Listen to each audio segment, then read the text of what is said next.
Sri Bandi Sanjay Garu, Honorable Member of Parliament Sri Konda Vishweshwar Reddy Garu, a hearty and a warm welcome, ladies and gentlemen, senior officials, representatives and esteemed gathering. Ladies and gentlemen, may I now request our Honorable Chief Minister of Telangana, Sri Yanamola Revant Reddy Garu, to felicitate our Honorable Prime Minister with warmth, dignity and rich traditions of Telangana. Here we go. The Honorable Chief Minister is presenting with a special shawl and a special memento.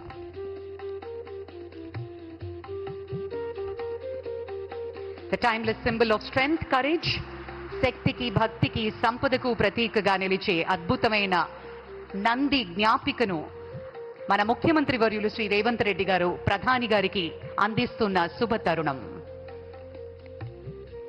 This magnificent creation is not merely a memento. Ladies and gentlemen, it's a tribute of our traditions, values and our enduring spirit of excellence. On that note, may I also request our Union Minister, Shri G. Kishan Reddy Garu, to felicitate our Honorable Prime Minister with a special shawl and a memento. ప్రత్యేకమైనటువంటి శాలువా మరియు జ్ఞాపికతోటి ప్రధాని గారిని సత్కరిస్తున్నారు కేంద్ర మంత్రివర్యులు Shri G Kishan Reddy గారు. శ్రీరాముడు మర్యాద పురుషోత్తముడు అంటారు. ధర్మానికి ప్రతీక ఈ స్మారక చిహ్నాన్ని ఆ శ్రీరామచంద్రమూర్తి ఆశీర్వాదం మన తెలంగాణ ప్రజల మీద పుష్కలంగా ఉండాలి అని హృదయపూర్వకంగా కోరుకుంటూ జ్ఞాపిక బహూకరించారు కేంద్ర మంత్రివర్యులు కిషన్ రెడ్డి గారు. Thank you sir. Thank you very much. Ladies and gentlemen, on that note, may I now request Honorable Union Minister Shri G. Kishan Reddy Garu, a distinguished leader and a dedicated son of Telangana and a dynamic voice of development in the Union Cabinet, to deliver the welcome address.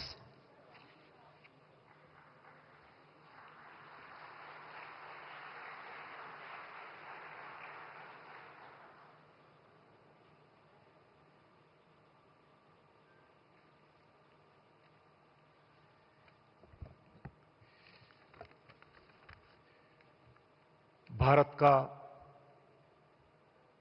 यशस्वी प्रधानमंत्री, लोकप्रिय नेता श्री नरेंद्र मोदी जी को मैं सारी तेलंगाना के जनता के ओर से मैं स्वागत करता हूं. आज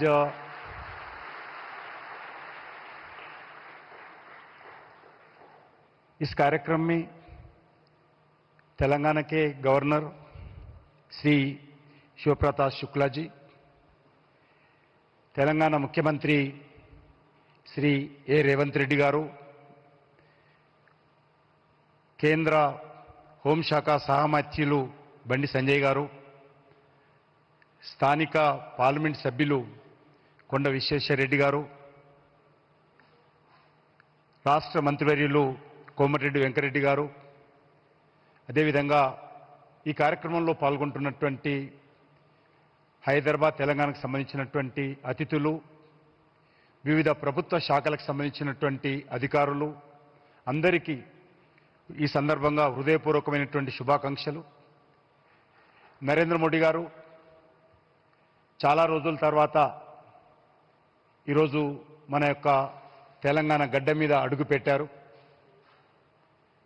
ఈరోజు చాలా సంతోషం ఏంటంటే ప్రకృతి కూడా ఈరోజు పులకరిస్తూ వారికి స్వాగతం పలుకుతా ఉంది.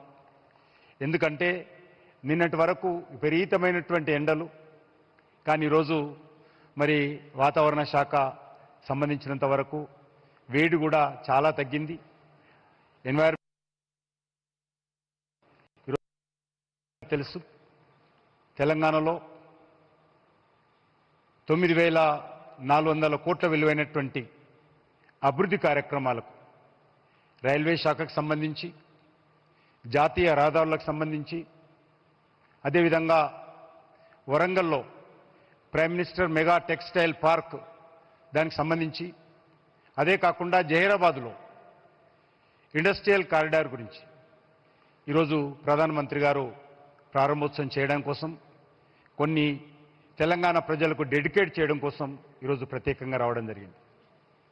మనకు తెలుసు, తెలంగాణ రాష్ట్రంలో ప్రధానమంత్రిగా బాధ్యతలు చేపట్టిన తర్వాత నరేంద్ర మోడీ గారి నేతృత్వంలో అనేక రకాల అభివృద్ధి కార్యక్రమాలు, జాతీయ రహదారులు స్వాతంత్రం వచ్చినప్పటి నుంచి గౌరవనీయులు నరేంద్ర మోడీ గారు ప్రధానమంత్రిగా బాధ్యతలు చేపట్టిన తర్వాత మరి ఏ రకంగా అభివృద్ధి జరిగిందో మనకు తెలుసు. స్వాతంత్రం వచ్చినప్పటి నుంచి 2014 వరకు 2400 కిలోమీటర్ల నేషనల్ హైవేస్ ఉంటే ఈ 11 సంవత్సరాలలో మరి సుమారు 2600 కిలోమీటర్లు జాతీయ రహదారులు పెరగడం జరిగింది.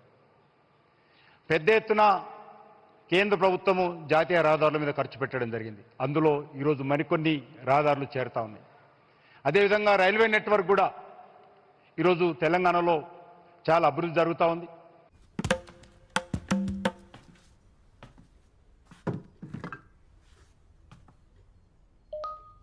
Bhaskar, our first order. Help us build a chutney business from label to website.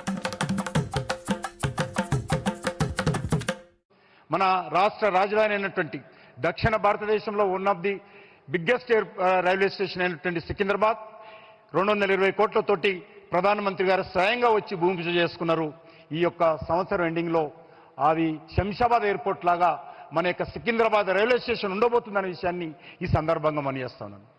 అంతేకాదు, ఈరోజు మన యొక్క తెలంగాణ రాష్ట్రంలో సమ్మక్క సారక్క సెంట్రల్ యూనివర్సిటీ కావచ్చు, లేకపోతే మరి రైల్వేకి సంబంధించినటువంటి రైల్ మ్యానుఫ్యాక్చరింగ్ యూనిట్ కావచ్చు, ఎయిమ్స్ హాస్పిటల్ కావచ్చు, ఈ రకంగా అనేక రామగుండంలో ఫెర్టిలైజర్ పరిశ్రమ కావచ్చు, అనేక రకాల ఈరోజు పనులు ప్రారంభమై మరి కొన్ని భూమి పూజ కావాల్సి కూడా ఉన్నది. స్వాతంత్రం వచ్చినప్పటి నుంచి ఏ రకంగానైతే మన తెలంగాణ అభివృద్ధి జరిగిందో అదే స్థాయిలో మరింతగా మోడీ గారి యొక్క సహాయ సహకారాలతోటి ఈ యొక్క తెలంగాణ కూడా అభివృద్ధి జరుగుతున్న విషయాన్ని సందర్భంగా మనయేస్తున్నాను. ముఖ్యమంత్రి గారు ఈ మధ్యలో చెప్పినటువంటి 2 అంశాలు, ఎందుకంటే 3 సంవత్సరాల క్రితమే ఈ యొక్క రీజనల్ రింగ్ రోడ్డు సంబంధించినటువంటి పనులు మరి ఆ రోజు కేంద్ర ప్రభుత్వం అంగీకరించింది. దానికి సంబంధించినటువంటి ల్యాండ్ అక్విజిషన్ పనులు వేగవంతంగా జరుగుతూ ఉన్నాయి. త్వరలోనే కేబినెట్ అప్రూవల్ అయిపోతే రీజనల్ రింగ్ రోడ్డు కూడా వెంటనే కేంద్ర ప్రభుత్వము పనులు ప్రారంభిస్తుందనే విషయాన్ని కూడా ఈ సందర్భంగా మనయేస్తా ఉన్నాను.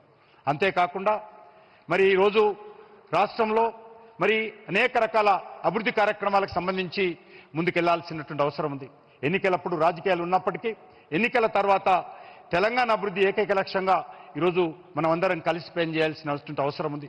గతంలో చాలా అనుభవం ఉంది.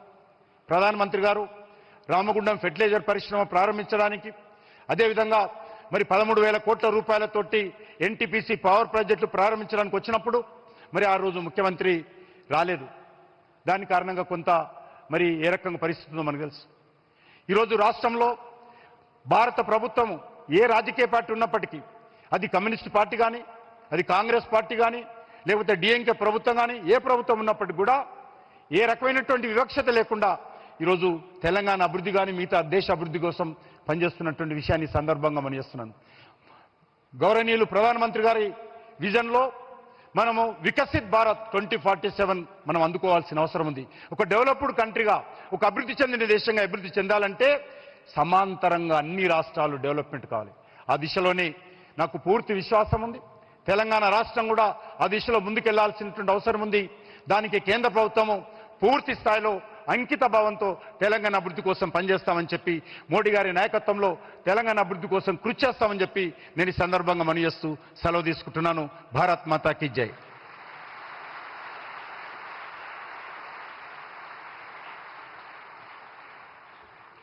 Thank you sir, thank you very much. Telangana రాష్ట్ర అభివృద్ధి కంకణంగా కట్టుకుని రాష్ట్ర అభివృద్ధి కోసం అహర్నిశలు పాటుపడుతున్నారు. A people's leader, an architect of New Telangana and a champion of inclusive growth. Ladies and gentlemen, may I now request our Honorable Chief Minister of Telangana, Sri Revanth Reddy Garu, to address the gathering.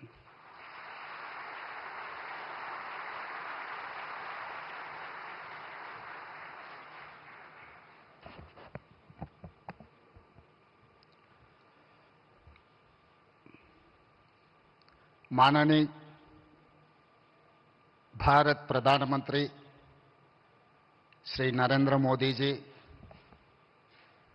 माननीय तेलंगाना राज्यपाल श्री शिव प्रताप शुक्ला जी,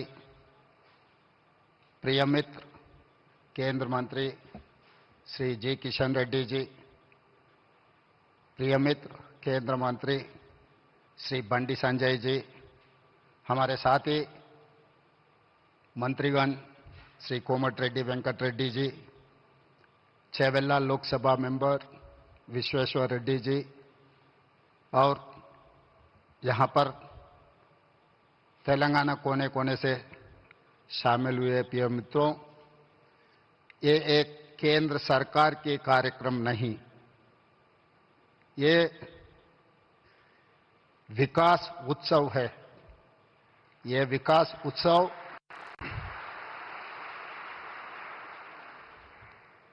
तेलंगाना राज्य को इस देश में आगे जाने के लिए, यह विकास उत्सव हमारे लिए बहुत जरूरी है।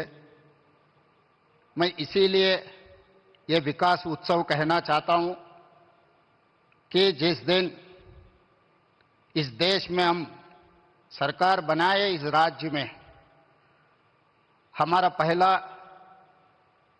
देश, बाद में जनता, तीसरा दल, जिस दिन प्रधानमंत्री नरेंद्र मोदी जी ने विकसित भारत घोषण पत्र निकाला, उसी दिन हम लोग ये तय किए, विकसित भारत के साथ जोड़ने के लिए हम तेलंगाना राइजिंग 2047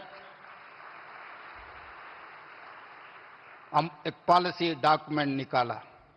उस पॉलिसी डॉक्यूमेंट में हम लोग ये कहा, आगे तेलंगाना इस देश में नंबर 1 राज्य बनाने के लिए एक mega Kakatiya mega textile park, Zaheerabad industrial park, railway line, अभी जितने भी आज विकास होते जा रहा है, ये विकास कार्यक्रम में देश के प्रधानमंत्री नरेंद्र मोदी जी, राजनीति चुनाव हो गए 5 राज्यों में, चुनाव खत्म होते ही देश को आगे तेजी गति से देश को आगे चलाने के लिए आज तेलंगाना में हाजिर हुआ है। इसीलिए हम लोग ये मंच से हम राजनीति बोलना नहीं चाहता है। 4 करोड़ तेलंगाना के जनता ये सोच रहा है कि आगे तेलंगाना तरक्की करना है। विकसित भारत 2047 में इस देश का प्रधानमंत्री नरेंद्र मोदी जी ने यह कहा, 2047 तक भारत को $30 ट्रिलियन इकोनॉमी बनाने के लिए वो घोषित किया हुआ है। आज तेलंगाना राज्य ने 3% से कम जनता है इस देश में, मगर हम लोग 5% इस देश का जीडीपी जोड़ते जा रहा है। आगे हमारा सोच है, जिस दिन मोदी जी $30 ट्रिलियन जो सपना देख रहे हैं, उसमें 10% भागीदारी तेलंगाना बनना चाहता है। $3 ट्रिलियन इकोनॉमी बनाने के लिए हम घोषित पत्र हम लोग देश के सामने रखा है। इसीलिए तेलंगाना के जनता इस मौके पे प्रिय प्रधानमंत्री नरेंद्र मोदी जी से एक बात मैं कहना चाहता हूं। जिस दिन इस देश का प्रधानमंत्री मनमोहन सिंह जी था, तब मोदी जी गुजरात के मुख्यमंत्री थे। 10 साल में गुजरात मॉडल इन्होंने बनाया इस देश के लिए। आज 4 करोड़ तेलंगाना जनता भी वही उम्मीद रख के चल रहा है। जब मोदी जी इस देश का प्रधानमंत्री है, लोग मेरे ऊपर उम्मीद रखा है, आने वाले 10 साल में तेलंगाना मॉडल बना के 2034 $1 ट्रिलियन इकोनॉमी रीच करने के लिए लोग उम्मीद रखा है। तो 2034 $1 ट्रिलियन इकोनॉमी अगर तेलंगाना रीच हो गए तो 2047 तक हम लोग $3 ट्रिलियन विकसित भारत के साथ जोड़ने के लिए जिस दिन प्रधानमंत्री नरेंद्र मोदी जी ने 47 जैसा मनमोहन सिंह विकसित जी भारत घोषण पत्र मोदी जी को निकाला, साथ दिए एज ए पॉलिसी प्रधानमंत्री डॉक्यूमेंट निकाला। आज हम लोग चाहते इस हैं पॉलिसी तेलंगाना डॉक्यूमेंट में हम लोग ये कहा भारत के साथ आगे तेलंगाना, हम तेलंगाना देश में नंबर 1 राज्य बनाने के लिए तेलंगाना राज्य पे रहना है। एक mega Kakatiya mega textile park document निकाला। जहीराबाद इंडस्ट्रियल पार्क में हम लोग ये रेलवे लाइन जनता है अभी जितने भी इस देश में आज विकास देश में नंबर 1 राज्य बनाने के लिए कार्यक्रम में देश के प्रधानमंत्री Narendra Modi ji mega textile park राजनीति चुनाव खत्म होते ही अभी जितने भी देश को आगे देश को नौजवानों को नौकरी मिलना है, इस दुनिया में नंबर 1 बनना है, तो ये 6 शहरों को तरीका से डेवलपमेंट, एम्प्लॉयमेंट, स्किल डेवलपमेंट, ये सब सारे यहां जोड़ना है। ये जोड़ना है तो आप एक प्रधानमंत्री कार्यालय में एक special task force, single window, हमारा परमिशंस, हमारा जो भी रिक्वेस्ट है राज्यों से, वो तुरंत क्लियर करने के लिए आप एक विभाग अगर रखे तो इस देश का तरक्की तेजी से आगे जाने वाला है। और उसके साथ साथ मैं बहुत बार आपसे भी मिला हुआ है, केंद्र मंत्रियों से भी मैं बहुत बार मिला हुआ है, कुछ काम हुआ, कुछ काम अभी चल रहा है, मगर जितना तेजी से चलना आप जो सोच रहे हैं विकसित भारत, देश विकसित करने के लिए, भारत को विकसित करने के लिए जो तरीका से अब आप मेहनत कर रहा है उतना ही तेजी से काम नहीं जा रहा है, तो तेलंगाना भी आपके साथ जोड़ना चाहता है। इसीलिए हमारा regional ring road, metro rail, Musi नदी और future city, radial roads, Hyderabad से मछलीपट्टनम पोर्ट के लिए dedicated 12 lane express highway and railway line, ये सब सारे हमारे लिए बहुत जरूरत है। इसके ऊपर आप एक बार स्पेशल रिव्यू तेलंगाना के लिए 1-2 घंटा वक्त निकालो, हम पूरा प्रपोजल्स आपके सामने हम लोग रखेंगे। तो ये काम तेजी से अगर आगे चला गया तो हम लोग भारत विकास में हम हिस्सेदार बन सकते हैं। 10% हमारे तरफ से हम वादा कर रहे हैं देश प्रधानमंत्री को, Telangana is going to contribute 10% GDP in the country. So that is what our promise, that is what our commitment. For this we need certain permissions, certain clearances and your support. तो इसीलिए बार बार किशन जी, संजय जी मेरा अच्छा दोस्त है, वो बार बार कहते रहता है मोदी जी बहुत बड़ा दिल वाले हैं। तो मैं मोदी जी से, प्रधानमंत्री जी से एक ही गुजारिश है, आपके बड़ा दिल तेलंगाना तरफ, हमारा जो भी पेंडिंग है मुद्दे, ये मुद्दे एक बार आप साफ कर दिए तो तेलंगाना जनता भी खुशी हो जाएंगे। आपके नेतृत्व में इस देश को जैसा तरक्की करना चाह रहा है, तेलंगाना भी उसमें हिस्सेदार बनकर हम आगे जाएंगे। और तेलंगाना में जो तरक्की हो रहा है आपका मदद जरूर हम ले लेंगे। जब देश की बात आए तो हम राजनीति नहीं करते, जब देश तरक्की करना है, देश के लिए हम अब साथ रहकर, हम साथ खड़े होकर देश को आगे लेकर जाएंगे। तेलंगाना मुख्यमंत्री के नाते से मैं वादा करता हूं आपको 2034 में $1 trillion economy, by 2047 $3 trillion economy, विकसित भारत में हम जोड़ेंगे। तेलंगाना राइजिंग 2047 घोषणा पत्र कामयाब हो जाएंगे। आपके साथ मिलकर ये राज्य ने काम करने वाले हैं। धन्यवाद प्रधानमंत्री जी। जय तेलंगाना, जय Bharat.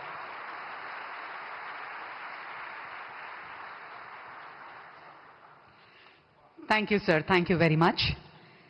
Ladies and gentlemen, we now arrive at the most significant moment of today's program. 6 various projects worth 9,400 crores. Various projects laying a foundation stone, inauguration and dedication to the nation. May we now request our Honorable Prime Minister to kindly press the button and unveil the various projects. अभी हम अनुरोध करते हैं हमारे यशस्वी प्रधानमंत्री जी शिलान्यास करें और देश को अंकित करें।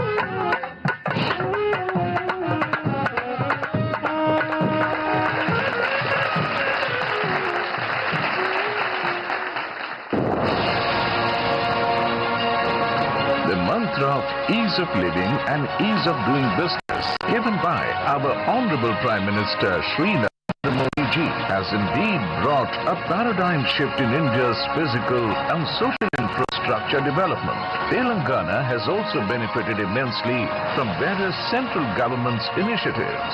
साथियों, केंद्र सरकार तेलंगाना में इंडस्ट्री और खेती दोनों के विकास पर बल दे रही है। आज के ये प्रोजेक्ट तेलंगाना में ease of travel, ease of living और ईज ऑफ डूइंग बिजनेस तीनों को बढ़ाएंगे। Today, Honorable Prime Minister is inaugurating, dedicating to the nation and laying foundation stone for 6 projects costing about 9,400 crore rupees.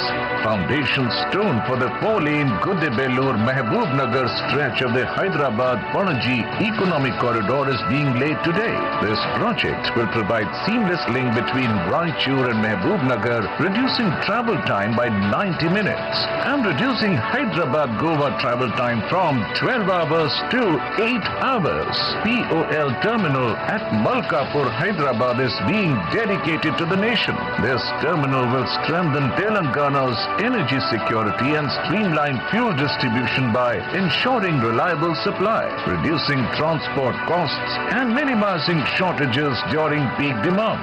Today, 2 key rail development projects are being dedicated to the nation. These include multiple sections of Kazipet-Vijayawada multi-tracking project with combined length of 118 kilometers. These projects will reduce congestion on the busy Grand Trunk route and improving speed and punctuality. The 21-kilometer Kazipet rail under rail bypass will eliminate bottlenecks at the junction, enabling smooth simultaneous train movements and enhancing both freight and passenger operations. The foundation stone for the Zahirabad industrial area is also being laid today. This will launch a global manufacturing revolution by attracting investments, creating thousands of jobs and building world-class industrial infrastructure. The prestigious PM Mitra Park is also being inaugurated today.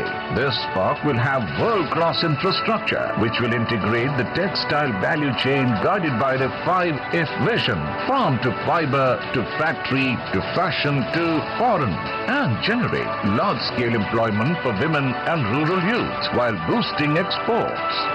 In Amrit Kaal, under PM Modi's vision, Telangana is poised to become a leading economic hub, driving India's growth story and contributing to the nation's goal of building a Vikasit Bharat.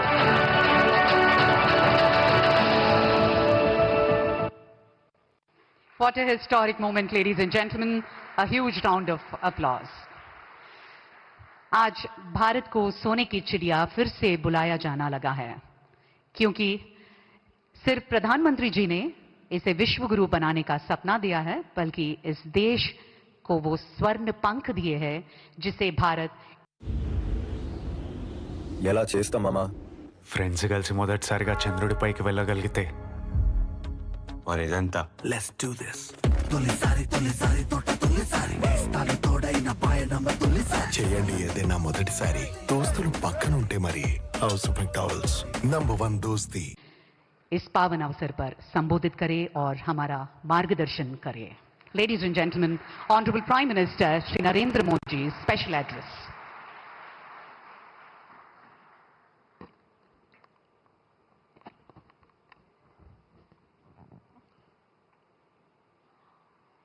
Telangana के राज्यपाल श्रीमान शिव प्रताप शुक्ला जी, राज्य के मुख्यमंत्री श्रीमान रेवंत रेड्डी जी, केंद्रीय मंत्रिमंडल के मेरे साथी जी किशन रेड्डी, बंडी संजय कुमार, संसद के मेरे साथी कोंडा विश्वेश्वर रेड्डी जी, तेलंगाना सरकार के मंत्री, अन्य जनप्रतिनिधि, देवी और सज्जनों, साइबराबाद का सामर्थ्य नेशनल भी हैं और ग्लोबल भी हैं। ये तेलंगाना के और देश के तेज विकास का प्रमुख केंद्र है।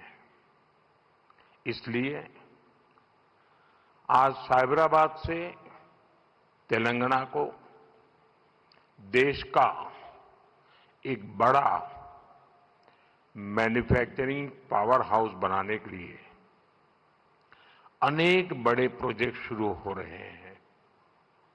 आज जिन प्रोजेक्ट्स का शिलान्यास और लोकार्पण हुआ है, इससे यहां हजारों हजार नए रोजगार बनेंगे और तेलंगाना की कनेक्टिविटी भी सशक्त होगी। मैं तेलंगाना की जनता को इन प्रोजेक्ट्स के लिए बहुत बहुत बधाई देता हूं। साथियों, आज भारत रिफॉर्म्स एक्सप्रेस पर चल रहा है।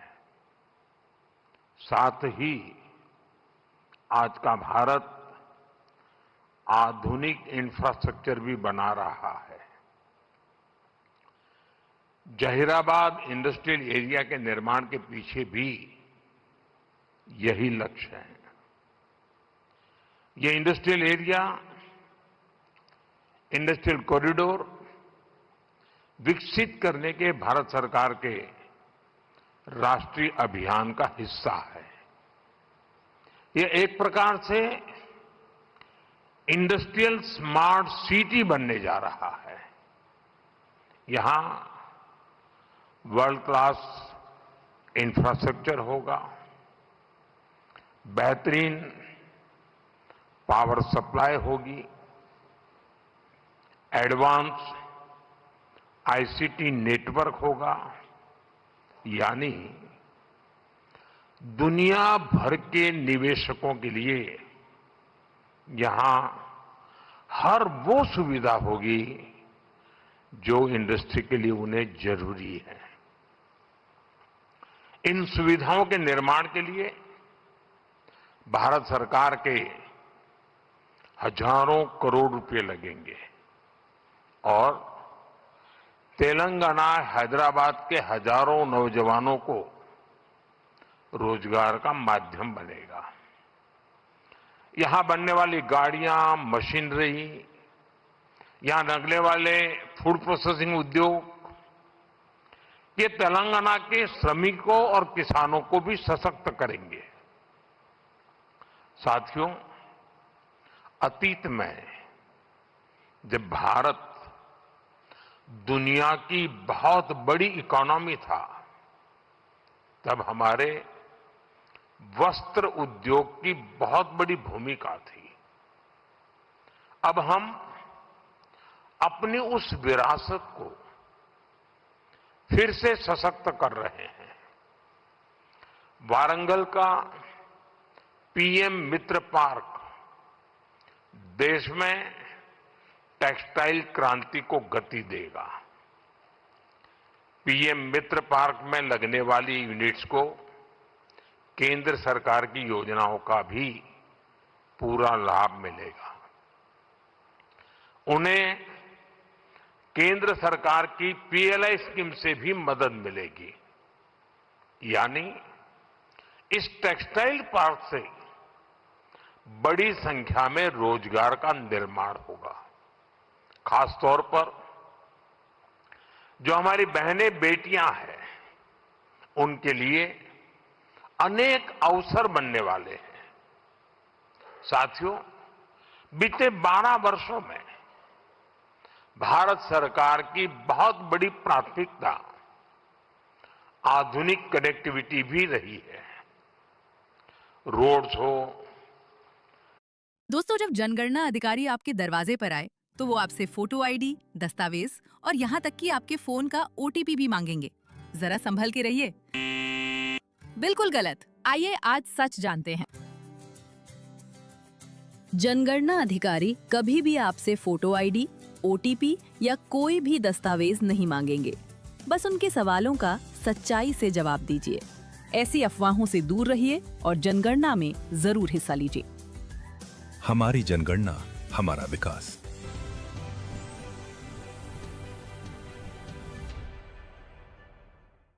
तेलंगाना और कर्नाटका को जोड़ने वाले नेशनल हाईवे के चौड़ीकरण से बहुत सुविधा होगी।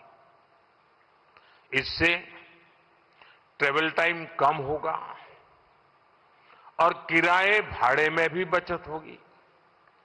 साथियों, साल 2014 से पहले अविभाजित आंध्र प्रदेश के लिए 1000 करोड़ रुपए से भी कम का रेलवे बजट होता था। रेवंता जी सुन रहे हैं ना?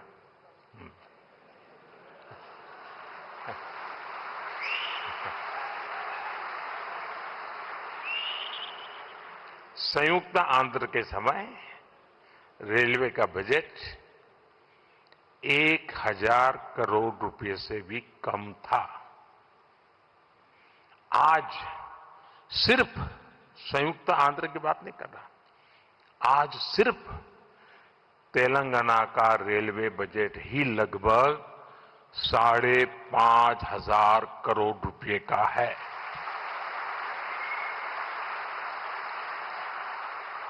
वर्तमान में करीब 50,000 करोड़ रुपए के रेल प्रोजेक्ट्स पर यहां काम चल रहा है। तेलंगाना में 5 वंदे भारत और 6 अमृत भारत ट्रेनें भी चल रही हैं।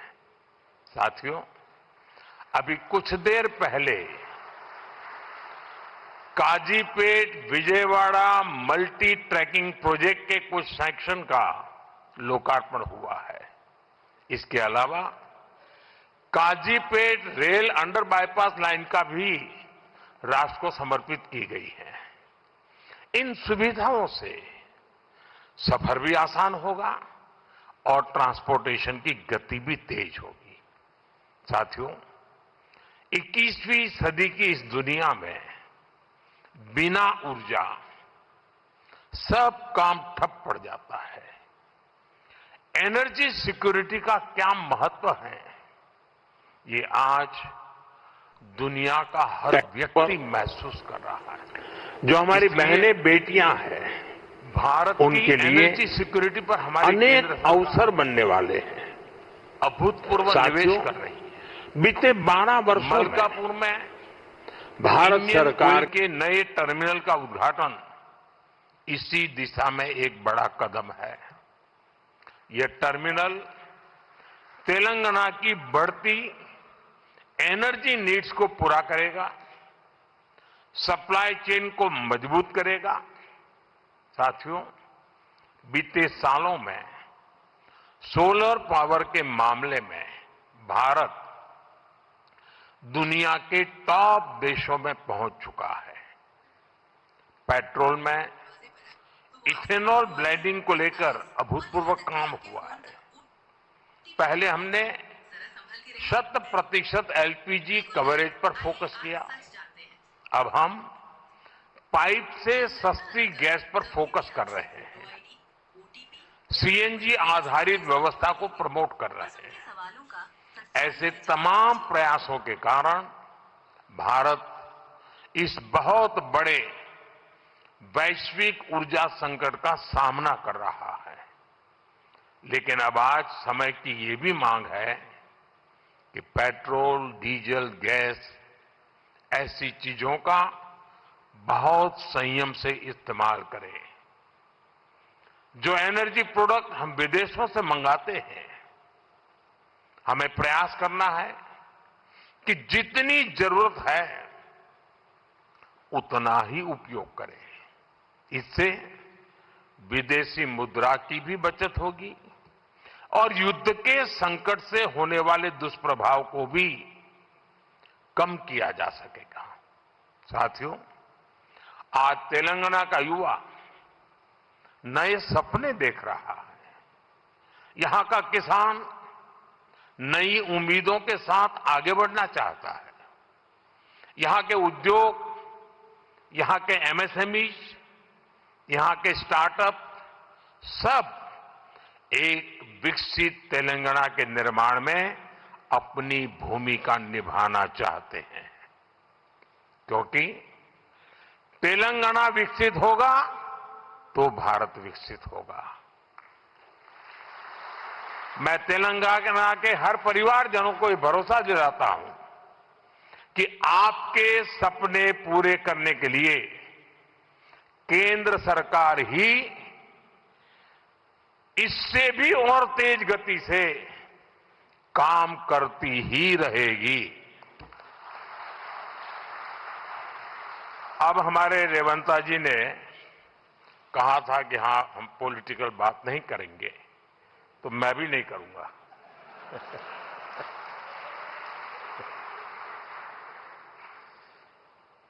और इसलिए नॉन पॉलिटिकल बात मैं रेवंता जी से कहूंगा कि 10 साल के शासन में भारत सरकार ने जितना गुजरात को दिया वो मैं आपको देने को तैयार हूं।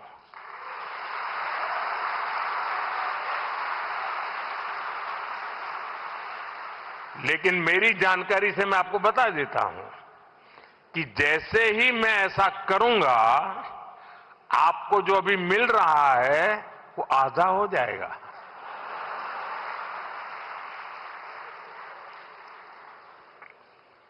आप जहां पहुंचना चाहते हैं नहीं पहुंच पाएंगे, और इसलिए अच्छा है कि मेरे से ही जोड़ो।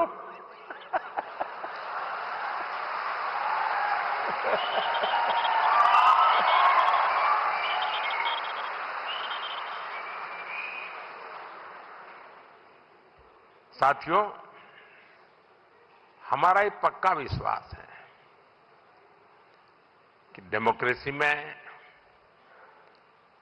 राज्यों में अलग अलग प्रकार की सरकारें होना कोई बुरी चीज नहीं है, लेकिन देश के विकास के लिए राज्यों का विकास भी उतना ही महत्वपूर्ण है। राज्यों के विकास के बिना देश का विकास संभव ही नहीं है, और इसलिए हमारी सारी योजना के केंद्र बिंदु में राज्यों का विकास हो, तेज गति से विकास हो, उस